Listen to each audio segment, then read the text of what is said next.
Emma, I just got a call from my mom. She wants you to come over. I'm at work right now.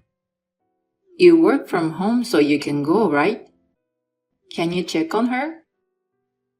Even if I work from home, I still have to do my work, right? It's not like I have a lot of free time. Could you tell her once in a while that she puts me in a difficult position when she calls me so often? She's calling you because she needs your help. But that doesn't mean she can call me on everything. What the hell does she want this time? She didn't tell me what it was about. Can you ask her what she wants? The reasons why your mother has called me before were for changing light bulbs, cleaning the bathtub, or pulling weeds in the garden.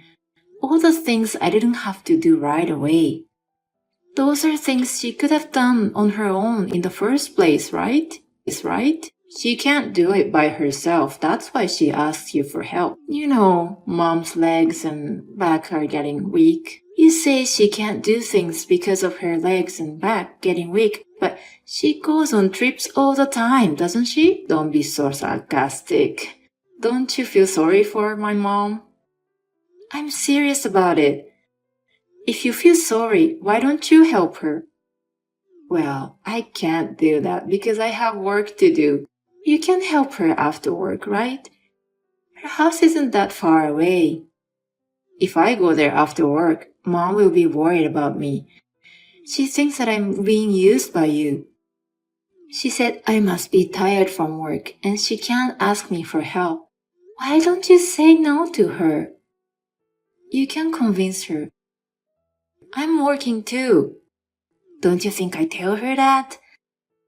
But she worries too much. She thinks about me as her only son more than anyone else. Didn't we talk about this before we got married? Your mother is very attached to you, so I would need your help when I'm in trouble. I still think I'm helping you. Tell her again that I'm working from home. Of course, I'll tell her when I see her. But she won't listen to a single thing I say. Okay, I'll make sure to tell her, so can you listen to her just this once, please? Also, she's calling you because she trusts you. Mom says she approves of you in her own way. I doubt that. Would you invite someone you don't like to your house? No, I wouldn't. But I don't think it means the same thing as your mother-in-law calling me. Don't get any funny ideas like that. She's my mom, so just be a little nicer to her. I would like the two of you to get closer if possible. I like to be closer too. But whenever I see her, she's always sarcastic. To be honest, just seeing her makes me feel uncomfortable. I'm sorry about that. Anyway, I'll talk to her again. About your working, about her being sarcastic.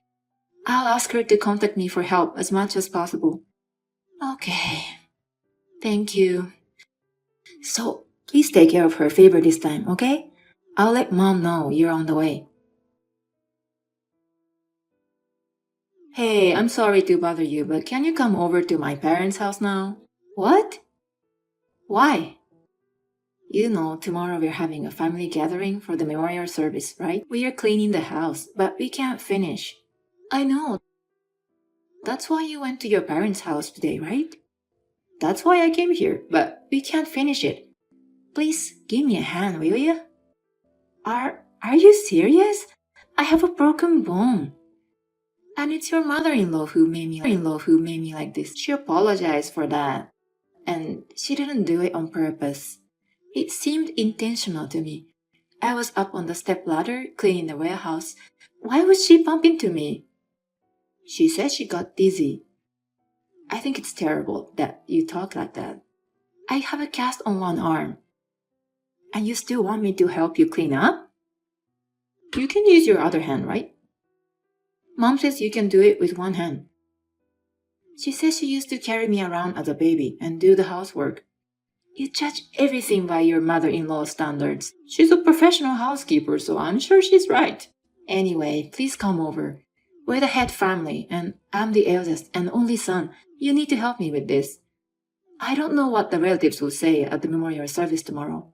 Even if I go, I can only do simple things. That's fine. I'm begging you. It's the anniversary of my father's death, and he took good care of you too, didn't he? Your father was good to me. He was kind to me too. So please come for him. I want to have a memorial service with everybody. Okay. But really, I can only do simple things, okay? Yeah, that's totally fine. Well, you better hurry up and get here right now. We're going out. Excuse me? You're going out? Yeah, I'm going out with mommy, so you should clean up while we're gone. What? You mean you want me to do it all by myself? And why are you calling her mommy? I used to call her mommy when it was just the two of us. Oh shit, I accidentally said that. That's embarrassing. Oh, I see. But isn't it weird that I'm the only one cleaning up? You call me because you two couldn't clean up by yourselves, right? You see, I'm not very good. Mom's legs and backs are getting weak. We'll both get snacks and whatever else we need for tomorrow. Call me when you're done. Okay, I got it. I'll be waiting for you. Mom is a little upset, so come here quick. Matt, I need to talk to you. What is it? We're about to have dinner, so make it quick. Dinner? We've come all the way out here, so Mom said we should eat dinner. I see.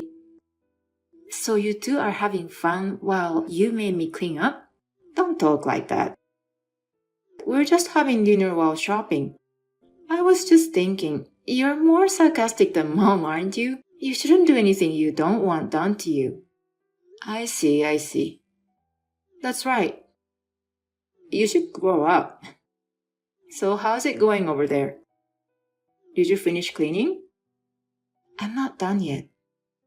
What? What have you been doing all this time? Mom's upset that you're taking so long to finish. Relatives coming over, so you better keep it clean and well organized. Don't worry, no one's coming. I won't go to your house ever again. Huh? What are you talking about? Matt, I'm Charlotte. Huh? Charlotte? Aunt Charlotte? That sister? Yes. Hey, Emma. Stop messing with me. What kind of joke is this? It's not funny at all. I'm not joking. What? I got here early today. I came to your house just to say hi, and I was really surprised that your wife, the daughter-in-law of the family, was mopping the floor with one hand, and you and your mom are eating dinner? What the hell are you doing? Stop having dinner and come home right now. Are you really, Auntie? I told you so. I borrowed Emma's phone. You guys are behaving so badly. No, I can explain this. Mom and I are out shopping for tomorrow's preparations. We didn't leave it to her alone. Shopping for tomorrow? We'll have sushi delivered for lunch, right? All we have to prepare is snacks and drinks. How many hours have the two of you been out? Actually, we were cleaning up without having lunch, so we were really hungry. You had pizza delivered to your house for lunch. I found the receipt and delivery boxes in the kitchen. I'm sorry. We'll be right back. You do that. And also, I heard briefly what has been going on. What? Your mom? She has been calling Emma over even though she had nothing important to do. And Emma fractured her bone because your mom accidentally bumped into her on purpose. No, that's just a misunderstanding. Even if it were a misunderstanding, who do you expect me to believe when I see her cleaning the house alone? But apparently, Mom had a seizure and was feeling dizzy. So I don't think she's entirely responsible. You're right, this is your fault too. What? Me? Why? I didn't do anything. That's the problem. It's because you didn't protect her from your mother. You always take your mother's side on everything. You're pathetic. Who else is Emma supposed to rely on? I've been fair to both of them. But now you're eating out with your mother, right? How is that fair? I am truly disgusted by you and your mother's behavior. Tell your mother that I will no longer send financial support monthly. I was tolerating her because she's my brother's wife, but I knew I was wrong. We as relatives are cutting ourselves off from your family.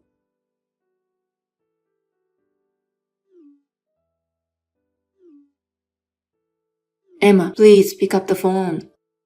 I'll make it up to you, please. And I want you to come home. I have nothing to talk to you about. I told you how I feel the other day when Aunt Charlotte was here, didn't I? You want a divorce, right? Yes, I've been holding back for a long time, but I've had enough. You never change. You always put your mother first. You're the kind of person who wouldn't worry even if I have a broken bone and would instead make me clean the house. I don't think there's any point in us staying together. Don't say that. I'll change and my mother apologized to you, right? It's not something you can just apologize about and be done with. Besides, your mother only apologized to me because she doesn't want to lose Aunt Charlotte's monthly support, right? That's not true. I'm really sorry. She also admitted to breaking your arm, right? She said she bumped into the stepladder on purpose. What did you think when you heard that? I thought it was a terrible thing. But I think it's great that she admitted she did something wrong. I'm sure Mom regrets what she has done. If someone I care about were intentionally injured by my own family, I would not be able to forgive them. I haven't forgiven Mom either, but I wanted you to know that she's sorry. I can't get that you are still worried about your mom, even after all this time, so I'm divorcing you. I won't change my mind, so give it up. I'll change from now on. You don't look like you're changed at all. It seems like you're still taking your mother's side. I'm the only family Mom is left with. All this time, the only person I could turn to about my mother-in-law was you, Matt. And yet you have been neglecting me for a long time and have done nothing for me. You made me clean the house while my arm was broken. I don't want to feel miserable like that anymore. I'll be on your side from now on. I'm not talking about which side you're going to take. I've realized that I don't feel the same way as you do, and that's why I want a divorce. If I leave you, you can stay with your mommy as much as you want, right? I think that would be the best for you. Don't make fun of me like that. What's wrong with calling her mommy? I'm not saying there's anything wrong with it. But since you don't call her that in public, you do feel embarrassed, right?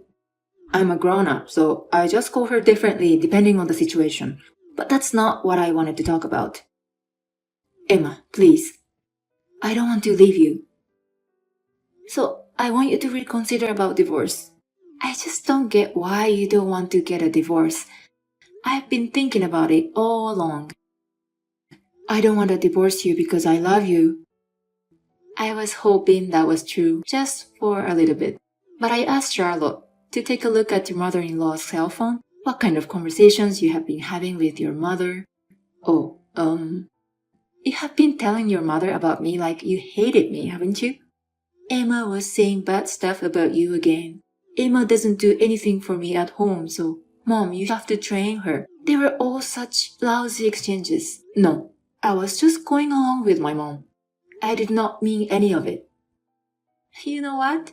I don't care anymore. It's a fact that you've sent those messages. And when I saw them, I realized something. You wanted to make me look bad and keep your mother's attention away from you, didn't you? You wanted to force me to do everything that was troublesome for you. No, I didn't. You got me wrong. Alright, I'll cut it off with Mom. I'll never let Mom do anything bad to you again. I'll be able to protect you too. You didn't hear me? I don't care about that anymore. I cannot forgive you for everything you've done. That's why I'm divorcing you. Sorry. I'm really sorry. I won't do it again. I don't want it to happen again. That's why I'm getting a divorce. If you don't accept it, I'm going to prepare for a mediated divorce. Wait a minute, Emma. Let's talk one more time. I'll really listen to whatever you say. You never listen to me, even once. How am I supposed to trust you? Besides, I'll be happier without you. You're the only one for your beloved mommy, right? Then you should always be close to your mommy from now on. After that, my ex-husband still did not accept the divorce, so I was preparing for a mediated divorce. Charlotte asked me for an update, so I told her honestly, and she set up a meeting to discuss the issue with all her relatives. Thanks to that discussion, my husband and I are finally divorced. Seeing my ex-husband signing the divorce papers while crying and being blamed by everyone around him all at once, I felt nothing but pity and disgust. Apparently, it seems that my mother-in-law overspent her inheritance after my father-in-law passed away. And that's why Charlotte was helping her with living expenses. She was crying a lot in front of her relatives, saying she couldn't live without that assistance. But nobody felt sorry for her. And they were all telling her she should rely on her own son, my ex-husband, to help out living with his mom and supporting her. His mom spends a lot of money and does very little housework, so he's having a hard time. I think he deserves it, considering that he used me as a substitute for her. In a way, my ex-husband may be a victim of his mom's poisoning. But it is no longer my business anymore. I'm sure my husband will run out of patience sooner or later, and there'll be some sort of trouble, eventually. Even so, my mother-in-law will never let go of my ex-husband again. I hope that the two of them spend the rest of their lives together. On the other hand, I moved to an apartment for singles with Charlotte's reference. The building is new, but I got a very cheap rent because she knows the owner. I'm really grateful to be able to live here under such good condition. I have lost touch with my ex-husband and my mother-in-law. I will forever cherish the relationships I had with my deceased father-in-law's relatives. And I will never forget how Charlotte and her relatives have reached out to me when I was in trouble. If they ever get in any trouble, I would do my best to support them. I will do what I can do, one thing at a time. I will get over this divorce and find new happiness in my own way.